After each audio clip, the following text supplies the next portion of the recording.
was invited by a friend, which is I think how most people get invited to these things. In this case, it was a friend that really didn't know what he was inviting me to. He said it starts Friday at 6 o'clock till Sunday at 3 o'clock.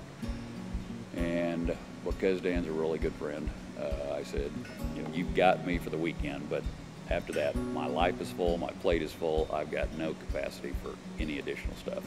And he said, okay, I'll take that, I appreciate it.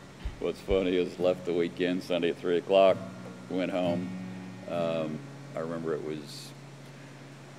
was good to get back home, but I almost felt like a stranger walking into my old house because everything just seemed different. And 8 o'clock on Monday morning, I called Dan and I said, hey Dan, I got to be involved in this. This rocked my world, and I got to stay connected with this in whatever capacity. So yeah, so much for that. My plate's full kind of thing. I was invited by a friend to go to the Iron Retreat. I had no idea what it was, no idea what I was getting myself into, but he was like, man, you got to check this out. It's like, okay, well, I guess I will. I saw it advertised up on the big screen at church, and I'd seen it in the programs, and wasn't really sure. I didn't know if I really wanted to attend. I kind of felt an urge to, but I wasn't sure quite what to do with that. And so I just decided, well, you know, I didn't know what to expect. Why not go for it and see what happens? I went into this thing thinking that I've done this before, that I've been to all these different retreats, leadership retreats, worship retreats. Is this going to be just like those? And it wasn't. It wasn't anything like that at all. It was life-changing, life-altering.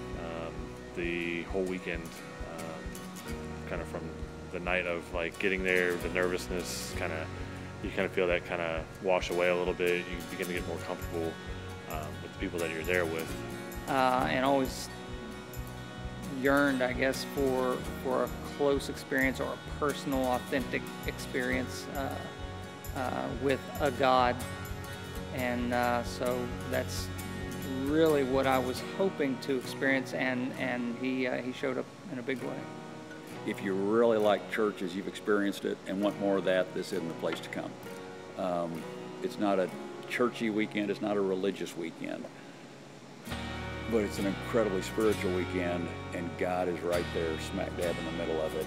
So I feel like from the weekend I got more focus, more clarity for the next phase in my life, and certainly a greater mission for what was to come. It was challenging, but it was loving. It was spiritual, but it was community. Like it wasn't a kumbaya. It was let's do some work and let's mature. There was one part of the retreat where I got some time to be by myself and just be with the Lord. And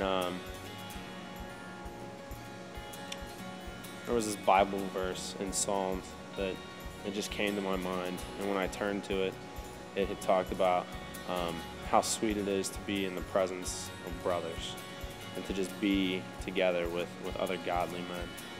And that really struck me at that point. Because I never felt like I had heard from God like that before until that moment in that retreat. And for it to be so spot on to what was happening on that weekend, just like kind of took me back. By us being together, and that's the power of community. That's why every church is like, get in a small group, get connected, serve. Because the power of community teaches you about the characteristics of God. So 6 years later, the reason that I'm still involved in this is when I went on my first retreat, I was kind of given two gifts. I met men there that were really men, but they really loved Jesus.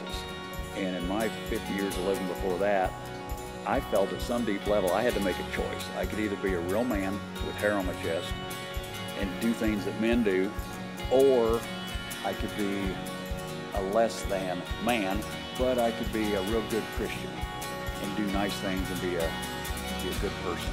and not cussing, not smoking, not drinking, all that stuff. And I encountered men there that had hair on their chest, but they also knew where their hearts were, and they knew who Jesus was, and they weren't ashamed of it.